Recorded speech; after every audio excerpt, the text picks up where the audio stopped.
estou aqui diante de vocês, diante de vós, entre você e o almoço. Eu estou num lugar muito perigoso. E conhecendo o povo brasileiro, quando bate meio-dia, sai de perto. Mas eu vou pedir a sua paciência e vamos meditar aqui alguns minutos na palavra de Deus. Eu quero dar aqui, irmãos, temos durante todos esses 3 dias de festa, de ensinamento da palavra de Deus, deste banquete da palavra, temos falado sobre autoridade espiritual.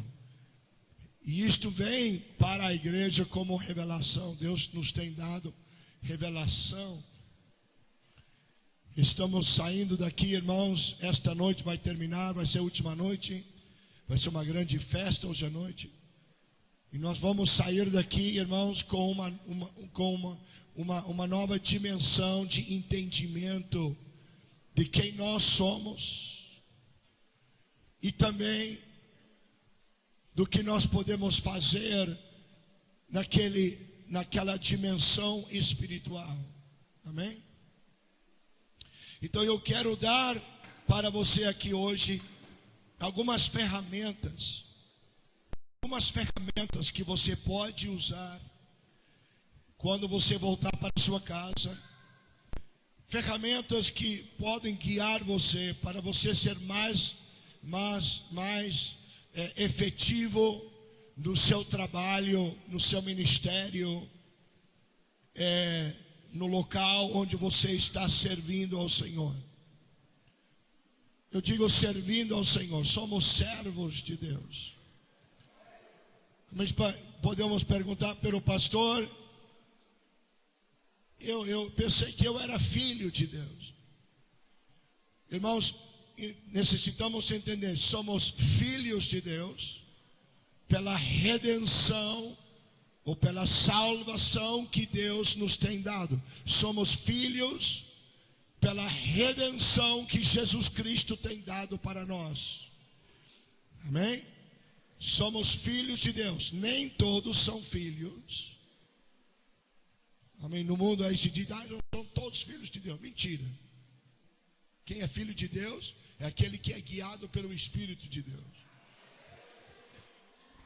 Nem todos são filhos de Deus. Todos são criaturas de Deus, sim. Estou falando da raça humana. Todos são filhos de Deus. Mas nem todos são criaturas de Deus. Criaturas de Deus, mas nem todos são filhos de Deus. Amém? Agora, Paulo disse que ele era um servo voluntário de Deus. Amém? E quando nós falamos de servos, nós somos servos por eleição. Somos filhos por redenção. E somos servos por eleição. Eu me submeto a Deus como seu servo. Eu sou filho de Deus, mas eu sou servo voluntário de Deus. E Paulo baseava, irmãos, sua declaração no sentido que naquilo que eles faziam no Antigo Testamento, que havia homens, mestres ou senhores, tinham muitos servos. Chegava um certo tempo dele, por exemplo, no ano jubileu, os mestres tinham que liberar seus escravos. Tinha que liberá-los. Mas tinham aqueles que diziam: Senhor, eu não quero sair da sua casa. Eu quero ficar na sua casa. E a partir de hoje eu quero ser um servo voluntário. Então o senhor da casa levava ele, irmãos, para o poste da casa. E o poste da porta. E colocava sua orelha contra o poste da casa. E pegava uma ferramenta cortante e ele marcava a orelha direita daquele servo. E por onde ele ia, as pessoas olhavam naquela orelha e viam que era marcado. E este era, as pessoas sabiam, este é um servo, um escravo, um servo voluntário. Eu quero que Deus coloque em mim a sua marca de distinção. Eu quero ser um servo marcado por Deus, para que os homens saibam que eu sou um servo voluntário do Senhor. Amém. Então, perguntamos, e começo este estudo fazendo uma pergunta: como podemos exercer a autoridade espiritual? Uma vez mais, eu peço desculpas pelas palavras de espanhol que eu poderia inserir aqui no estudo, que eu estou lendo no espanhol e traduzindo para o português. Então tenham paciência comigo.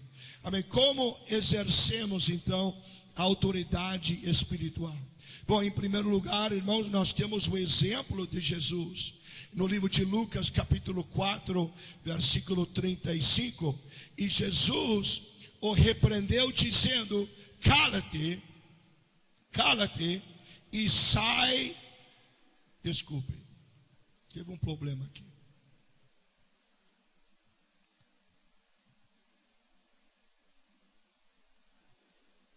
Teve um problema aqui no meu negócio aqui. Ele disse: cala-te e sai dele. Então o demônio, derrubando ele no meio deles, saiu dele e não fez mal nenhum. E todos estavam maravilhados, disse, e falavam uns aos outros, dizendo: que palavra é esta, que com autoridade e poder manda os espíritos imundos e eles saem. Jesus aqui acaba de expulsar um espírito imundo de um homem mediante a sua autoridade, ou exercendo sua autoridade espiritual. Amém? Agora, pastor Stark falou sobre a importância de você misturar a palavra de Deus com sua fé. Recém ensinou isto. Nós precisamos responder. Eu quero sua resposta. Você está ouvindo o que eu estou falando? Quantos estão pensando no almoço? Diga amém. Um número bem grande de irmãos estão pensando no almoço. Amém. Quantos estão pensando no banquete espiritual que estamos dando aqui? Diga amém. Ainda bem que tem mais irmão pensando no banquete espiritual que no almoço. Mas é importante que você reacione, que você corresponda e mistura a palavra com sua fé. Amém. Então Jesus acaba de expulsar este demônio deste homem. Ele usou sua autoridade espiritual. Amém. Jesus diz na palavra: que palavra é esta? Diz a palavra que com autoridade e poder. Então a palavra autoridade é exócia no grego. A palavra é exócia. Se eu tivesse uma tela, eu colocaria na tela. Mas a palavra é exócia e quer dizer o poder de governo, ou do governo.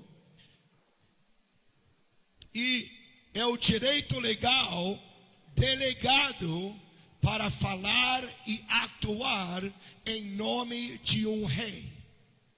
Isto é autoridade. Então Jesus disse, os homens perguntaram: que palavra é essa que com autoridade e poder expulsa os demônios e eles saem? Amém. Então Jesus usou a sua autoridade espiritual. A autoridade é um direito delegado e legal, falando de legalidade, é legal para falar ou iniciar uma ação. Exemplo, um policial, ele tem, irmãos, um uniforme que dá direito, que é um direito delegado a ele para falar e atuar em nome do governo. A sua insígnia, às vezes ele tira uma carteira e ele mostra a carteira. Olha, eu sou agente fulano de tal. Essa insígnia é uma autoridade delegada para ele, que ele representa a autoridade de policiar, ou autoridade de polícia, que foi dado a ele pelo governo. Às vezes ele tem que usar o seu poder, ele tem a autoridade, mas às vezes há certos indivíduos que não respeitam sua autoridade, então ele tem que usar seu poder. Então ele tira o 9mm, e aí cambia, aí muda a coisa. Porque com o poder, de repente a pessoa respeita mais. Amém? Então Jesus usou a autoridade e também usa seu poder. Nós também na mesma medida, e vamos ver como vamos usar isso. Poder é dunamis, que é uma força sobrenatural, a capacidade para levar, para completar uma tarefa. É o poder para completar uma tarefa. Jesus recebeu sua autoridade de quem? Recebeu do Pai Celestial. Ele tinha um relacionamento, ele dependia do seu relacionamento com Deus, e era parte da sua comissão, e através da sua intimidade, e através da sua obediência, tinha intimidade. Tem pessoas que não gostam de orar, não gostam de falar com Deus,